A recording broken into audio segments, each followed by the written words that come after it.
guys, what's going on? Cody here. Got a some free-for-all here on Villa.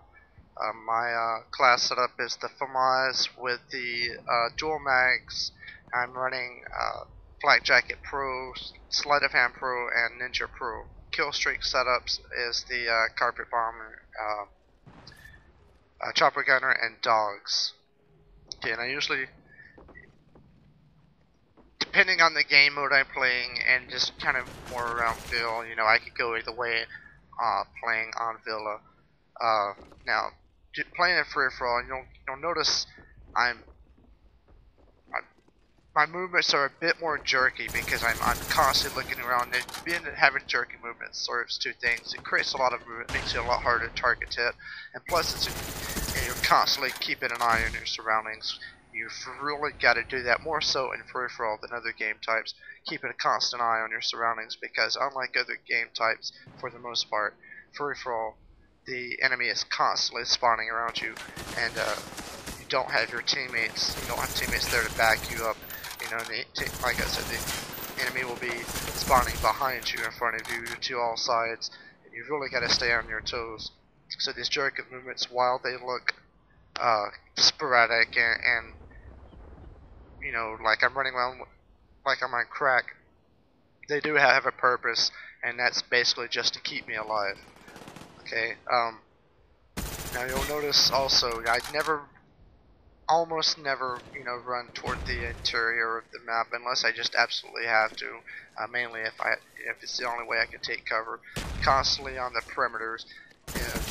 Being on the perimeter really reduces the amount of sight lines the enemies have on you, because they can't exactly spawn outside the perimeter. So that's one less spot that they can't just kill you from. You know, and you kind of move around the perimeter with your back to the perimeter and keep your eye toward the interior of the map, and pick people off as you move around. Usually where I'm at right here is a very high activity area, and as often as I can, I try not to go through those doors. Now you notice right there, I was engaged with that guy, and I tried to pick him off and couldn't, and threw a quick Semtex, and instead of staying there and trying to pick a fight that there was no guarantee for, I mean, that guy could easily, you know, gotten away from me, and I could have stood there wasting bullets and drawing attention to myself, or he could have turned around and it even possibly killed me. So I just threw the Semtex, and I got out quickly, and I put the Claymore down. And anytime I find myself in a situation like that, if I have a Claymore, a lot of times I'll turn around and I'll throw it down just to protect my rear. You know, I don't necessarily use the Claymores as a camping weapon. You know, I use them to make sure that my butt's covered, especially in free-for-all, because I don't have teammates to do that for me. And this building right here, another high activity area. Really got to be careful. And this guy right here, I encountered him several times in that building. I think he accounts for one of my three. I think I just died 3 times in this map. And it's not the most epic of games, but like I said, I figured this would make some good points here. And here you'll notice another Claymore, but I'm not, you know, I don't intend on just staying in one area.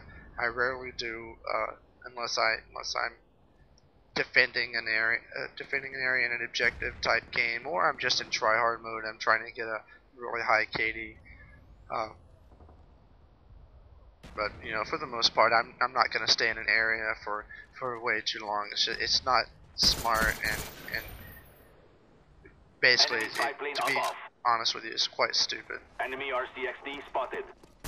Here is one of the few times you'll see me actually run through those doors, and I take a kill, and I immediately get out, because the building just on the other side, people are constantly in the window at the top there, and they can pick you off real easily, and you know, people come up from behind me and take me out pretty good. And this area over here I like pretty well. You've got plenty of cover in the ditch here, and it's pretty easy to pick people off. You've also got, if you need to move from cover to cover, you got the rocks over here, you've got the truck there where I just looked. So there's plenty of places that you can maneuver around to get cover. another high confrontation Enemy area Cobra right here in heading your this way. building that I just went through. Fuel ready for There's deployment. always, no matter what game mode you're on, and there's always going to be somebody camping at the top there, up here, and even I go up here for a minute and if you have a building like this, you don't necessarily have to go up there and stay there, but it's always a good idea to run up, make sure that the area is clear, and take a bird's eye view, so to speak, of your surroundings, and get a feel for what's going on in the game. Okay, I just got my kill streaks. I didn't call them all in at once. What I wanted to do was call in my get my chopper gunner and my dogs going at one time, and kind of create some chaos. And then in the end of it, I'll drop my my bomber, Friendly UAV my inbound. B-52 down. And this kill streak setup I find works a little better for team deathmatch and team-based games than it does for free-for-all. But nonetheless, it's what I had set up, and so it's what I ended up using.